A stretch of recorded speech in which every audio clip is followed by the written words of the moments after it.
Right, and we continue now. So, Acts chapter 8, to verse 2 and 3. And devout men carried Stephen to his burial, made great lamentation for over him. So they cried over his killing and his martyrship.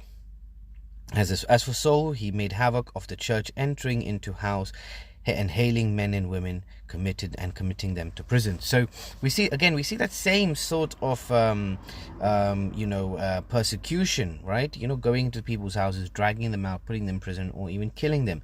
And we saw that during the Huguenots as well, when we had that's in one of our Reformation series.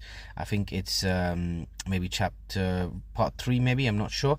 But when we look in that one there, it's part 2 actually. When we look in there, we see that even the Huguenots, they were dragged out during the massacre of the Saint Bartholomew.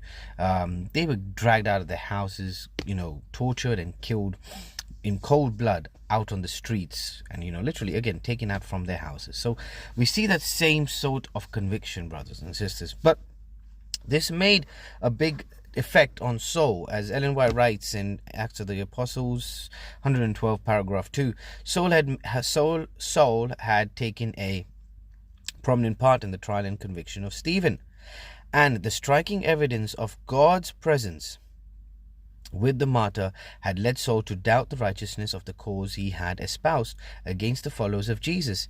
His mind was deeply stirred. In his perplexity, he appealed to those in whose wisdom and judgment he had full confidence.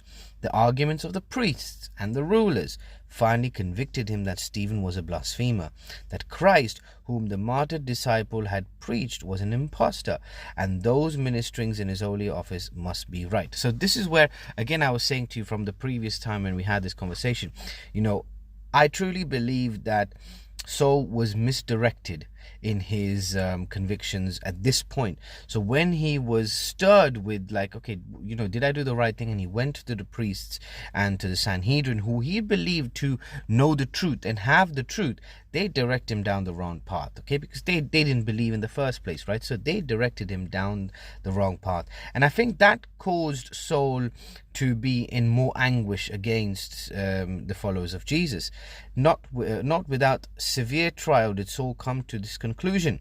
But in this end, his education and prejudices, his respect for his former teachers, and his pride of popularity braced him a rebel against the against the voice of conscience and the grace of God. And having fully declared that the priests and scribes were right, Saul became very bitter in his opposition to the doctrines taught by the disciples of Jesus Christ. So we see that it was they that stirred him up in different